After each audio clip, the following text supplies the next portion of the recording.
So it certainly wasn't a landslide, but definitely by a decent margin, it's been decided we are going to run the rapids, because what's life without a little adventure? Deciding to run the rapids, you try to figure out the safest route. A large whirlpool on the left-hand side of the river rules out that way.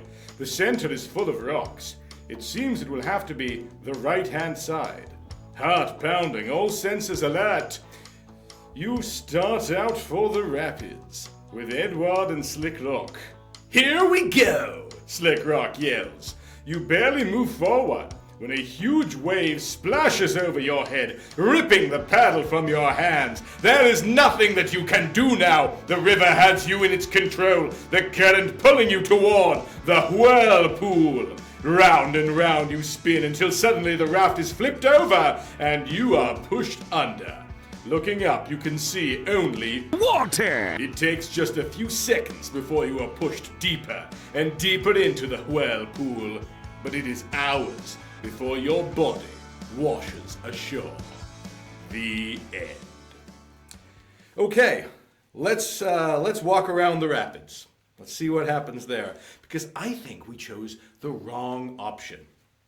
You decide not to run the rapids. It was a tough choice, but you are glad that you made it. Looking at the rapids while carrying your gear, you realize you might not have survived the run. I've never seen these rapids look so rough in all my years of running the river, Slick Rock exclaims as you come out of River's Revenge. Finally, the four of you are once again floating down the river. You are tired from carrying the raft in your gear, and your thoughts turn back to the destruction and theft of the Indian villages. 2 miles downriver from the rapids, Slick Rock pulls ashore and turns off on a barely visible trail into the canyons. As you look at your map of the Anasazi sites in this area, you can't locate the one Slick Rock is heading for. Trust me, he says, I'm the only person who knows about these ruins. They're very special. I've never told anyone about them. Promise me to keep this to yourselves. Of course, you say, speaking for Edward and Mr. Chinawa. Dude, are you speaking for indigenous people? When you finally arrive at the ruins, you are amazed. They are by far the most beautiful of the Anasazi sites you have ever seen. They are so well preserved it looks as though they were built recently, not hundreds of years ago. Turn to page 78. How did you find these? You ask Slick Rock. I read about them in the journal of John Wesley Powell, he answers. Do you know who he is? Wasn't he the first man to take a boat down the Colorado River over 100 years ago?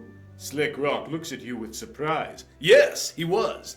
And in his journal he wrote about these ruins. Nobody else has ever been able to find them.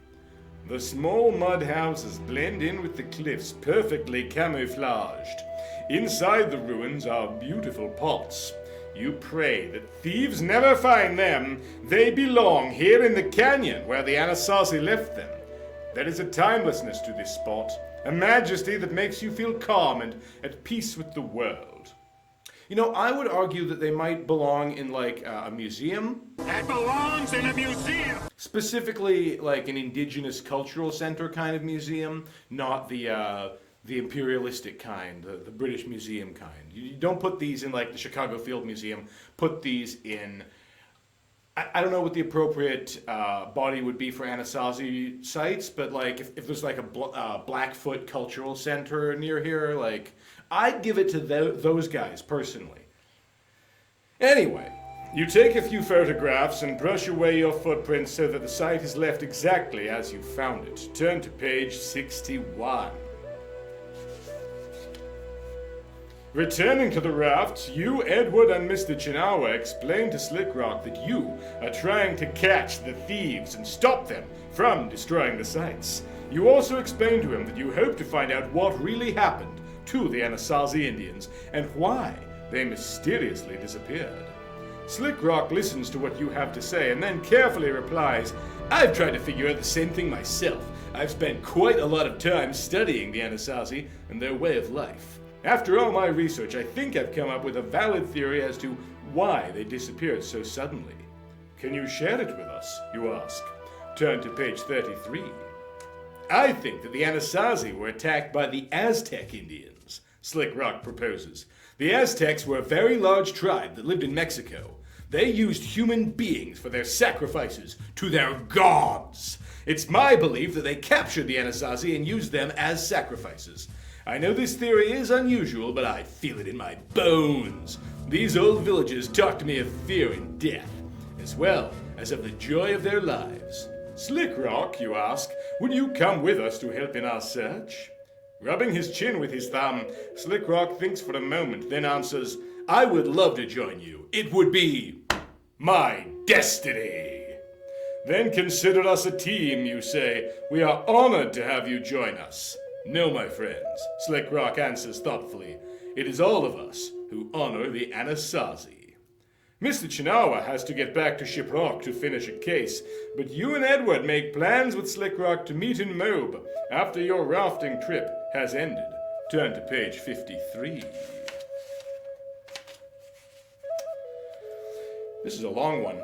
You and Edward drive toward Moab from Shiprock after you drop Mr. Chinawa off.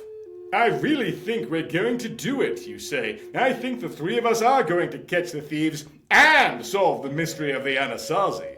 Slick Rock is equally excited. When you pick him up in Moab, he is ready to go. Lead the way, you offer, and for the next hour you travel along the dusty edges of the desert. Where are we headed? Edward asks Slick Rock. We're going into the heart of the canyon lands, he answers. Before long you reach a point where you can no longer use the jeep. Okay, this is where we carry our packs, Slick Rock says, as he lifts his backpack and slips his arms through the straps. As the three of you enter the canyons, the trail disappears. You use your compass and topographical maps, and Slick Rock uses his instincts. The land around you is dry and rocky. The sun is hot and the air scratches your lungs. When the sun begins to set, you make camp and cook dinner over a small gas stove. Everything around you is quiet and beautiful. Stars begin to appear slowly, and then all at once they seem to fill the night sky. Before long you sleep well, knowing you are on your way. Turn to page 68. That's my favorite number, 68. The next thing you know, it is morning. Up and at 'em, we have only a short hike to the first Anasazi ruins. Let's not waste any time, Slick Rock says, standing over you. He hands you and Edward a large thermos of hot chocolate each. With a groan, the two of you crawl out of your sleeping bags. After breakfast, you all set off into a large canyon, following a small stream that runs through it. According to the map that Mr. Chinawa gave me, Slick Rock tells you and Edward, the thieves haven't touched any of the sites in this canyon. Hey, look, you say, pointing to three men leading heavily loaded horses in the distance. We have company. Slick Rock seems unalarmed. Tourists, I'll bet. Pilgrims, we call them, he says with a grin. You watch as the men and horses head away. Turn to page 93. By the time you get there, the first ruin on your map has been ransacked. Fresh tracks, hoof prints from horses lead out to the desert. The men that you saw must have been the thieves! You come up with two plans. The first is that all three of you will follow the thieves. The second is that Slick Rock and Edward will follow the thieves while you go and get help. They will leave a trail of yellow ribbons tied to the trees so that you can follow them.